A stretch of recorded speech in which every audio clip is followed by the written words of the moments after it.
Olá, eu sou Alex Lanza, estamos começando mais um episódio do Vox, o podcast do Ministério Público do Estado de Minas Gerais. Hoje iremos falar sobre o atendimento psicológico de familiares e vítimas sobreviventes dos crimes dolosos contra a vida. Conosco aqui no estúdio, o promotor de justiça Cláudio Maia de Barros, coordenador do Conjur, e a professora Carmen Cristina Rodrigues Schiffer, coordenadora do curso de Psicologia da FUMEC. Promotor Cláudio, muito obrigado por aceitar o nosso convite, bem-vindo ao Vox. Muito obrigado, Alex, eu que agradeço pelo convite, uma honra estar aqui com vocês. Professora Carmen, nosso agradecimento também pela sua presença. Obrigada, Alex. Eu que agradeço a oportunidade, principalmente de nós divulgarmos um pouco mais o atendimento que temos feito. Promotor Cláudio, o que são os crimes dolosos contra a vida e como é que é a atuação do Ministério Público no Tribunal do Júri? Sim, os crimes dolosos contra a vida, Alex, são todos os crimes intencionais contra a vida.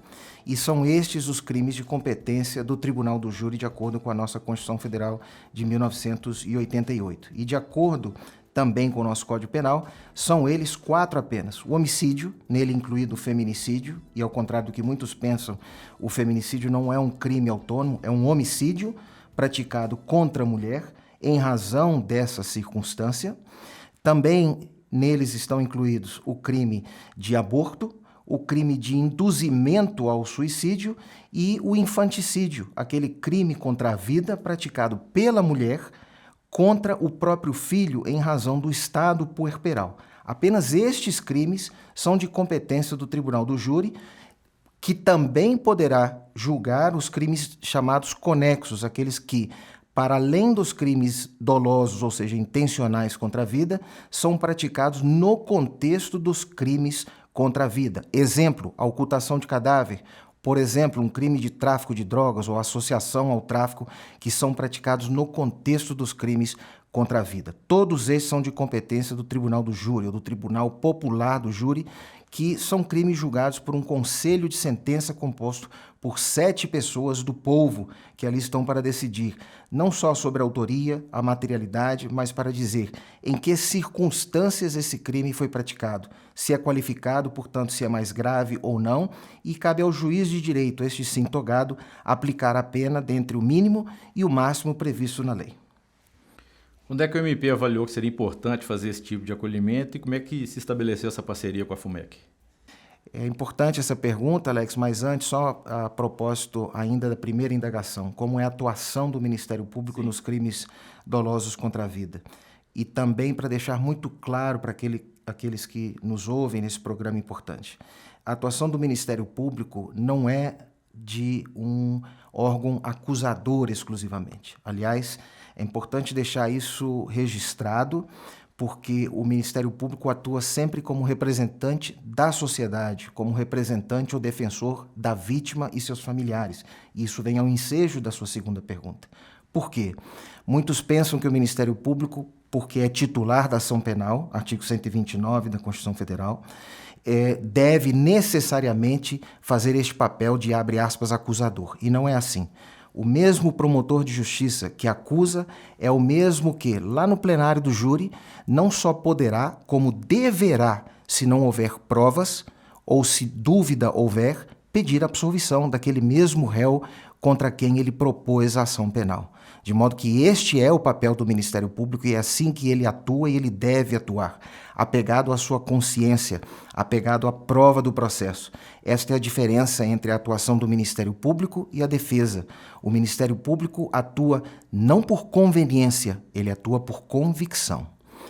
Daí, Alex, sobre a sua segunda pergunta, quando surgiu esta necessidade ou esta percepção de atuar na defesa dos interesses das vítimas sobreviventes e de seus familiares? Pessoalmente falando, como membro do Ministério Público desde 1997, pelas diversas comarcas pelas quais eu passei e durante 11 anos atuei no interior, eu conversava com a professora Carmen quando a procurei enquanto coordenadora do curso de Psicologia, e eu disse que diariamente eu era procurado por familiares, quando não pelas vítimas sobreviventes, que traziam à nossa sala, no fórum, as suas angústias, as suas agruras sobre o sofrimento em razão daquilo que passavam enquanto vítimas ou enquanto vítimas indiretas na condição de familiares. Nós, promotores de justiça,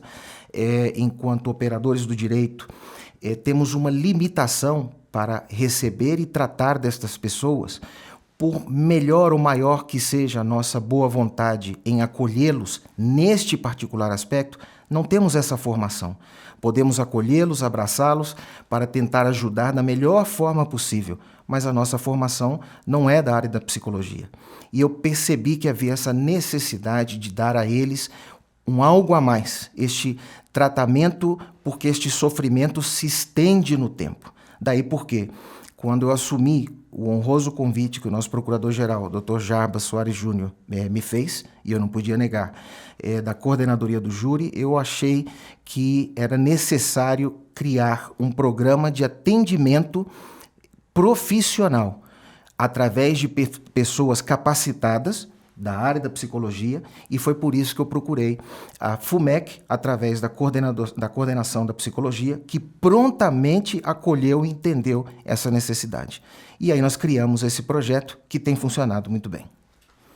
Uma pergunta agora para a professora Carmen. Além do atendimento psicológico, o acordo que foi costurado a partir de 2021 e 2022, né, ele foi oficializado. Esse acordo ele prevê outros tipos de serviço? Sim, eu gostaria de ressaltar, Alex, que o grande diferencial do programa é atender junto com os promotores no próprio local onde as vítimas comparecem para agendar audiência e também para receber as informações sobre o processo. Então, nisso, nós tivemos um salto muito grande que a pessoa vai para uma situação jurídica e ela é atendida.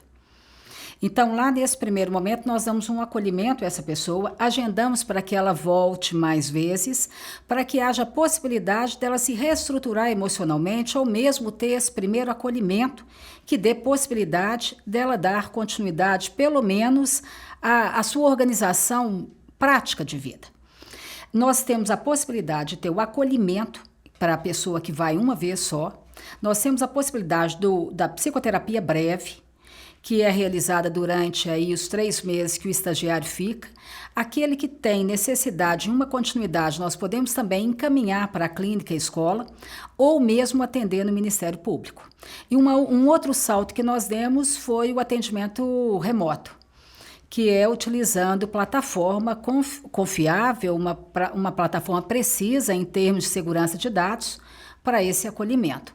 E temos também a possibilidade de estruturarmos grupos com as mulheres que são vítimas de violência, as famílias enlutadas ou mesmo com os parentes mais distantes que ainda sofrem em função desses crimes cometidos. E como é que a senhora vê essa parceria, que além de prestar, né, serviços importantes, ajuda também na formação do aluno da FUMEC? Olha, a primeira coisa que a gente pensou diante da proposta foi abrir a possibilidade dos nossos alunos estarem diante de uma realidade que muitas vezes as instituições de ensino, elas não abrem essa possibilidade real e concreta diante dos fatos que nós vemos no dia a dia na realidade.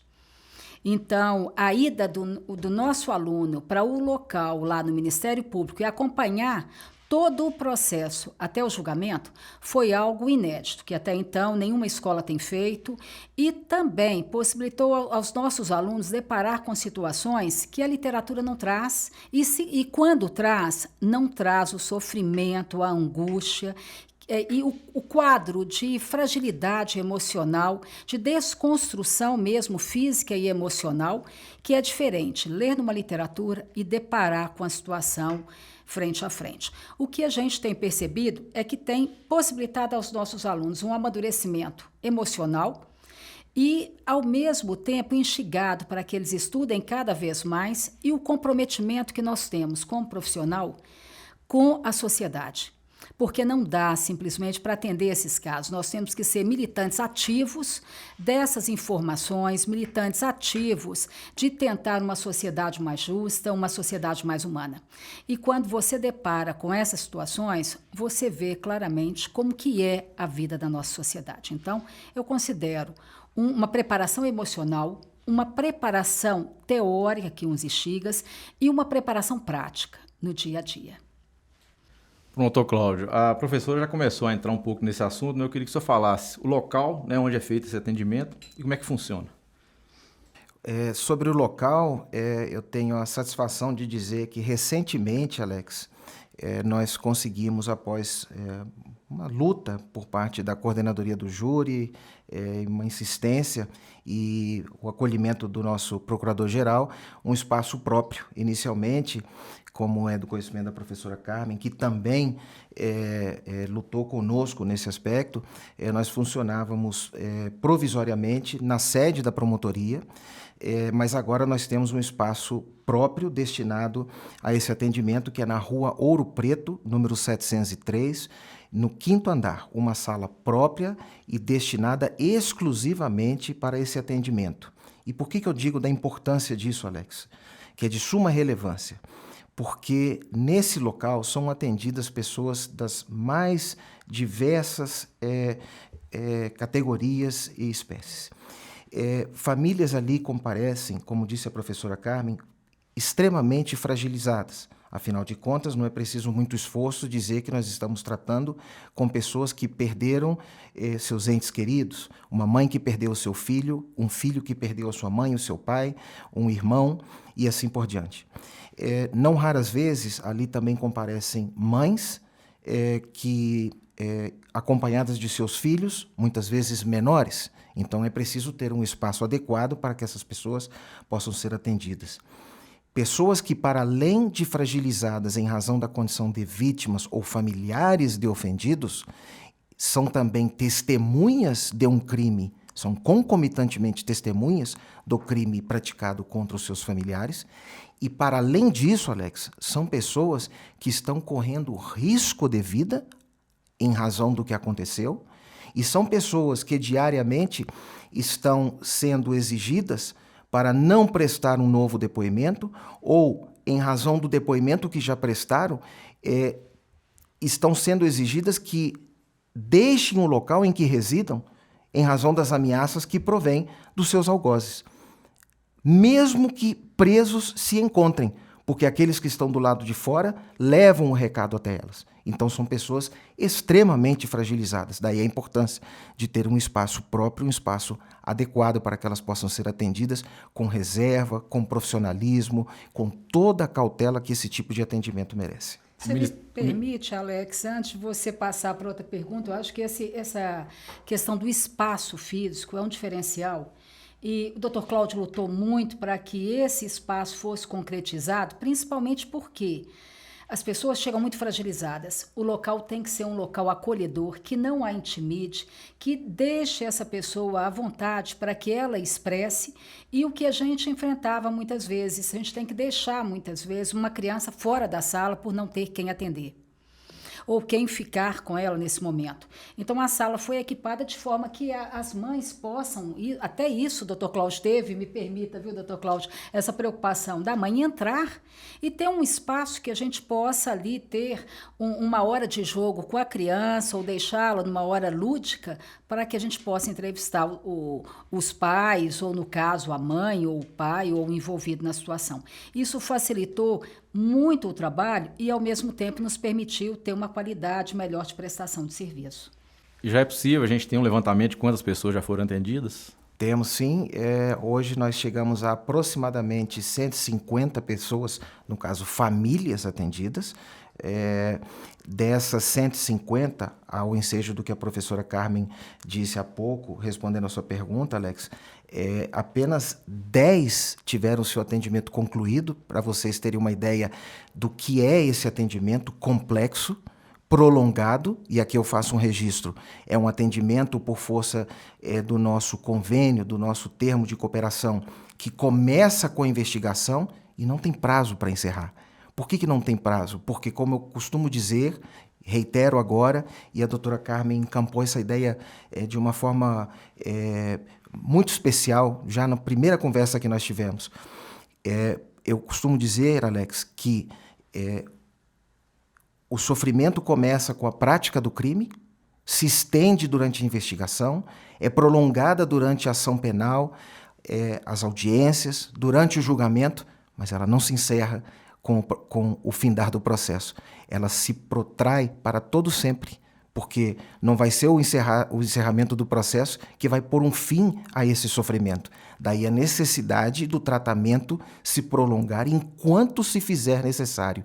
E só o profissional da psicologia tem o olhar, Alex, para dizer quando é necessário encerrar ou até quando é preciso prolongar esse tratamento. De modo que dos 150, apenas 10 encerraram, ou seja, apenas 10 famílias tiveram o olhar da psicologia para dizer estão de alta. Outros 140 continuam e temos em torno de 12 em fila de espera aguardando atendimento. Professora, as pessoas que passam por essa situação, no mínimo, estão muito fragilizadas. Quais as principais necessidades na hora desse acolhimento? Olha, o que a gente tem visto, Alex, as pessoas chegam, completamente destruídas emocionalmente, fragilizadas, inseguras, sem projeto de vida, com uma perspectiva de tentar suicídio que é real. A gente chega às pessoas falando que a vida perdeu sentido, que diante de tanto sofrimento elas preferem morrer. Então, são sintomas que a gente detecta desde o início que são graves. E vão numa tentativa de quê? De muitas vezes alguém que venha apagar essa dor. Nós não temos como apagar essa dor, mas nós temos como acolher essa pessoa, trabalhar todo esse sentimento de perda para que ela elabore essa perda e que ela comece a pelo menos perceber e a criar outra perspectiva de vida, criar projetos de vida. E o que a gente tem trabalhado muito com elas é que por mais que esse sofrimento exista, ela está viva. Então, o que ela pode fazer para dar conta de reconstruir a sua vida e reconstruir a sua vida familiar? Porque muitas vezes o que a gente depara é perder um filho, mas tem outros filhos que precisam também dessa mãe ou desse pai. E no caso também que a gente tem deparado com crianças que muitas vezes perderam os pais, até então a gente não atendia a criança, nós começamos a partir da sala que foi criada a atender as crianças, porque o sofrimento também é intenso. E o que a gente deparava nessas crianças? Um certo embotamento, uma dificuldade de ir para a escola, um nível altíssimo de agressividade, uma falta de contato social, uma redução, melhor dizendo, desse contato social. Então, o que a gente tem proposto? É um período que a gente possibilite um acolhimento, e um período que a gente possa trabalhar esse luto, abrindo possibilidade de construir projeto de vida, o que a gente chama de ter potência de ação, para que ela comece, portanto, dentro das condições que ela tem, que são mínimas no momento inicial, a ter pelo menos uma luzinha no fundo desse túnel, para buscar reestruturar suas vidas. Já foi falado um pouco aqui, mas eu queria que o promotor Cláudio explicasse um pouco melhor essa questão do perfil, né, das pessoas que são atendidas. São todas as classes sociais e todas as idades, né? Tem essa visão para poder, digamos, abraçar todos aqueles que estiverem necessitando desse acolhimento. Alex, todas as classes sociais, independentemente da condição financeira de quem venha a ser atingido. É claro que aqueles que são economicamente menos favorecidos são os que majoritariamente passam por lá, mas independentemente disso, e isso ficou muito claro no nosso termo de cooperação técnica, não há distinção, não é, professora Sim. Carmen? De modo que todos que desejarem, isso é importante deixar claro para os ouvintes, podem procurar o serviço, que é gratuito, é bom deixar claro, e acessível a todos. E nesse sentido, Alex, reitero ao ensejo da sua pergunta e complementando aquilo que acabou de ser dito pela professora Carmen, não só adultos, crianças, adolescentes podem ser atendidos. Idosos. E idosos. E aqui cito como exemplo, sem evidentemente fazer qualquer alusão a nome de quem quer que seja, que num cenário como esse passa por lá ainda o caso de um feminicídio em que uma vítima deixou 3 filhos menores e está sendo atendido pelo serviço, ou estão sendo atendidos pelo serviço, não só a irmã, como os 3 filhos menores que foram atendidos. É o que a Resolução 243 do Conselho Nacional do Ministério Público, que institui uma política pública no âmbito do Ministério Público de atendimento e proteção às vítimas, chama das vítimas indiretas, porque no seu artigo 3º considera vítimas da forma mais ampla, não só as diretas, aquelas que são diretamente atingidas pela prática do crime, no caso do homicídio que nós estamos falando, ou da tentativa de homicídio, como as vítimas indiretas, que são estas, aquelas que, de alguma maneira, que não diretamente, são afetadas. Neste caso, Alex, nós tivemos, para além da vítima direta, que foi assassinada, nós tivemos estas crianças e a irmã atingida de forma extremamente grave. Porque, afinal de contas, nós passamos a ter, a partir da prática grave de um feminicídio, uma irmã que tinha um filho, passando a ter que cuidar de outros 3 filhos da noite para o dia, afetando não só a vida destes órfãos, como também do próprio filho dela, que agora passou a ter que dividir a atenção com outras 3 crianças dentro daquela casa. Então, por aí você vê que o projeto é o mais amplo possível, acolhendo e abraçando todo tipo de pessoa em qualquer circunstância. Vamos entrar um pouquinho mais na questão da parceria, né? O senhor disse que percebeu essa necessidade de atender de uma forma especial essas pessoas, né? De dar esse acolhimento, e isso começou a ser construído lá em 2021, e em 2022 foi assinado o termo. Queria que vocês falassem um pouco mais como é que foi essa aproximação entre Ministério Público e FUMEC. O senhor começa, doutor Cláudio? Não, eu gostaria, porque nós recebemos o convite do doutor Cláudio, então, para que ele relatasse como é que foi esse percurso e depois como é que nós fomos estreitando os laços dessa parceria. E eu complemento, doutor Cláudio. Agradeço, professora Carmen. Olha, como eu falei, assim, eu senti essa necessidade já muito no início da carreira, tive a oportunidade de implementar aqui no âmbito da coordenadoria do júri. Eu procurei a FUMEC por indicação de outros setores, conversando com outros profissionais, até pela referência que a instituição sempre mostrou ser, e prontamente recebi esse acolhimento de braços abertos, não só da professora Carmen, como também dos outros professores que ali trabalham. Expliquei para a professora qual era a ideia, qual era o projeto, em que consistia e qual era o objetivo. A partir daí, nós começamos a trabalhar juntos, vamos dizer assim, diagnosticar qual era o problema, qual era o objetivo, e, em seguida, nós formalizamos isso através do convênio, que é um termo de cooperação técnica.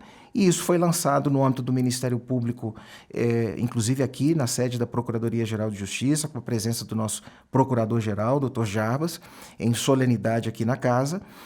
E a ideia agora, Alex, é ampliar esse projeto, não só para outras cidades, outras comarcas, que é o que nós temos tentado fazer, e gostaríamos que esse exemplo, que tem dado tão certo com a instituição, a FUMEC, possa ser acolhido por outras instituições também.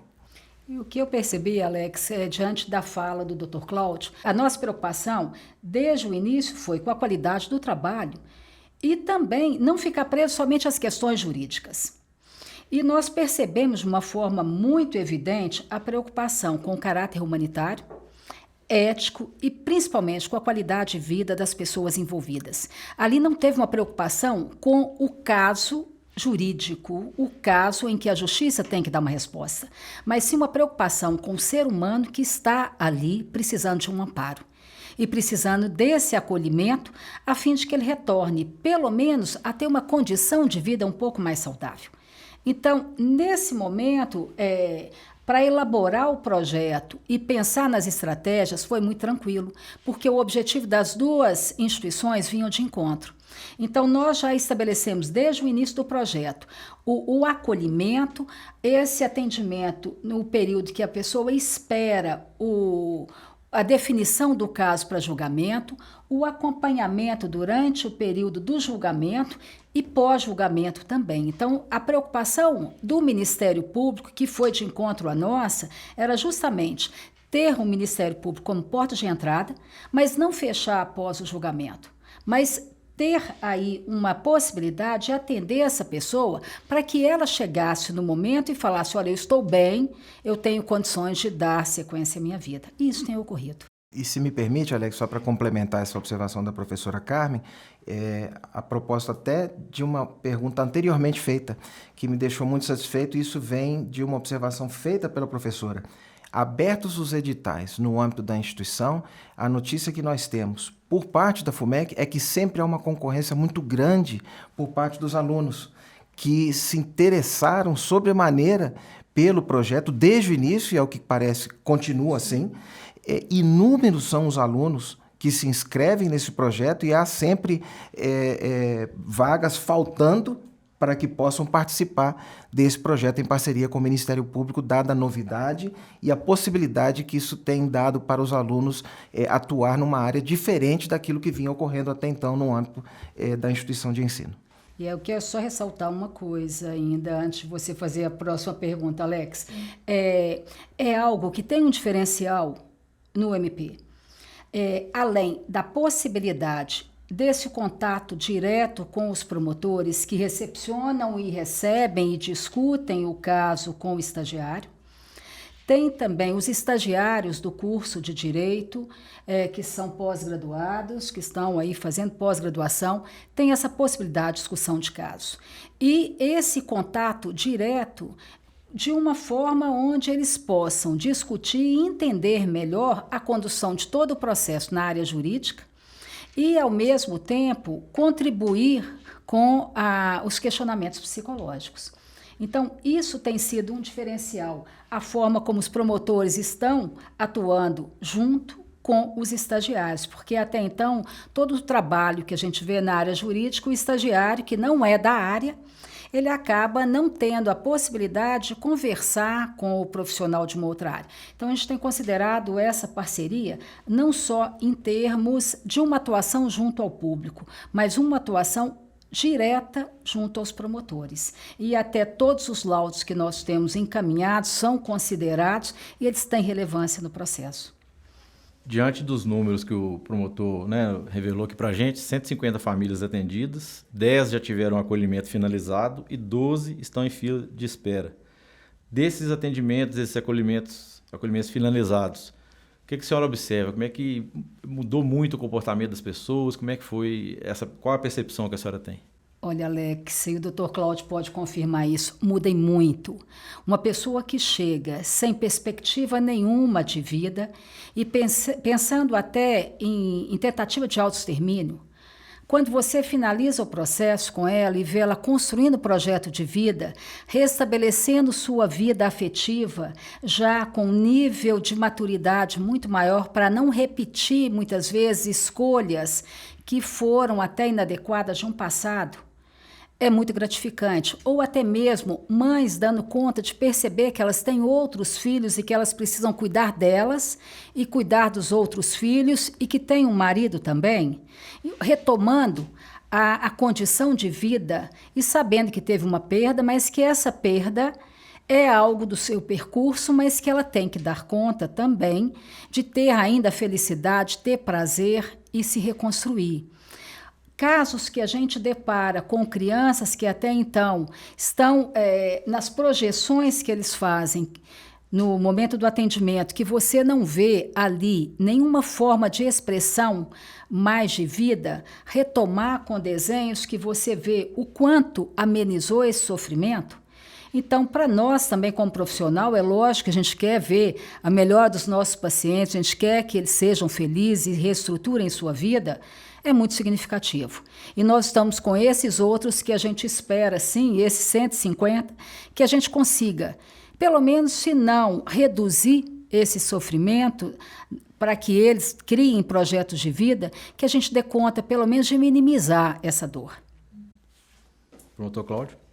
Alex, essa pergunta é muito importante e eu gostaria de começar respondendo, fazendo uma observação do que eu tenho visto ao longo dos últimos anos como promotor no Tribunal do Júri. Há muito eu observo, infelizmente, uma inversão de valores na nossa sociedade. Há muito se percebe que, praticada a infração penal, por mais grave que ela seja, os olhares se voltam para o crime e o criminoso. Não raro se observa, se verifica até uma certa romantização do crime. Eu não sei porquê, mas isso tem ocorrido. Passou da hora de se voltarem os holofotes, as atenções, também para a vítima e seus familiares. Esse é um dos objetivos do programa. Há pouco, eu fiz um júri em que o homicida, eu digo homicida porque quem faz uma reportagem é repórter, quem trabalha com psicologia é psicólogo, quem leciona é professor, quem mata é homicida. O homicida desferiu tantos golpes de faca em sua vítima que o perito não logrou sequer contar quantas eram as perfurações. Se limitou o laudo a dizer que eram múltiplas perfurações de golpes de faca ou de arma branca. E ele escolheu, simbolicamente, o lixão para abandonar a mãe de seus próprios filhos. Este é o cenário que nós estamos vivendo. É preciso que se dê atenção também aos filhos desta vítima que ali for abandonada, aos familiares desta vítima que passa a conviver a partir de então com esta dor que a professora Carmen acabou de falar, que é eterna. E ao ensejo da sua pergunta, portanto, Alex, fazendo este contexto, eu, após alguns meses trabalhando com esse projeto e após algumas reuniões de trabalho, professora Carmen, eu tive a alegria de, em um caso especificamente, ouvindo uma senhora e uma acompanhante dela, que obviamente eu não vou citar nome, ouvir diretamente na mesa de trabalho, salvo engano a professora Carmen estava presente, dessa senhora ouvir que após meses de contato e de atendimento gratuito pelo serviço de psicologia, objeto do convênio da FUMEC com o Ministério Público, essa senhora, mãe de uma filha assassinada, estava finalmente conseguindo sair de casa para ir ao supermercado.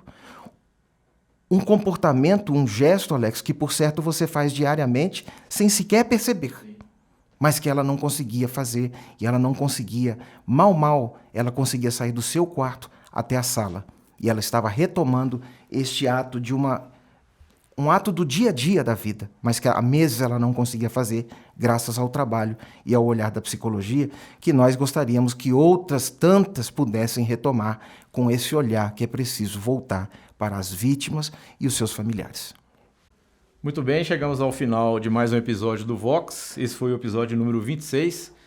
Gostaria de agradecer aqui a professora Carmen Cristina, que é coordenadora do curso de Psicologia da FUMEC, pelos esclarecimentos. Muito obrigado e a gente espera revê-la aqui no Vox em breve. Obrigada, Alex, da possibilidade de estar aqui. Obrigada, Dr. Cláudio, de estar aqui comigo também. Eu agradeço a oportunidade, principalmente, de divulgar o trabalho e abrir a possibilidade de mais pessoas que necessitem buscarem um atendimento. Principalmente porque nós temos deparado com uma sociedade com um índice de violência cada dia maior. E as pessoas não sabem e não têm, muitas vezes, onde buscar. Então, é uma oportunidade que elas estão tendo e, ao mesmo tempo, de um serviço de qualidade e onde elas vão ser muito bem atendidas. Então, eu que te agradeço a oportunidade, Alex. Obrigado também ao promotor Cláudio Maia, que esteve conosco, prestando esses importantes esclarecimentos a respeito desse atendimento que é feito lá no Tribunal do Júri. Obrigado, Alex. O agradecimento é todo meu. É uma honra estar aqui com você, na nossa casa, para poder falar um pouco sobre o programa. E reitero que todos aqueles que eventualmente precisem do programa, e aliás, relembro que esta semana saíram os novos números, índices de criminalidade, ao ensejo do que disse a professora Carmen. Lamentavelmente, o estado de Minas Gerais é o segundo que mais mata mulheres no país, segundo dados oficiais. Daí porque, mais uma vez, reiteramos para que todos aqueles que queiram procurar o programa se sintam livres e à vontade para fazê-los. O atendimento é feito para todos aqueles que residem na cidade e comarca de Belo Horizonte e também na região metropolitana, e pode ser feito na rua Ouro Preto, número 703, bairro Barro Preto, aqui em Belo Horizonte, e o telefone é o DDD 31 98365 1987. Muito obrigado a você que esteve acompanhando o Vox. Esse episódio estará disponível no YouTube e nas principais plataformas de podcast e espero revê-lo em breve em mais um episódio. Um abraço e obrigado.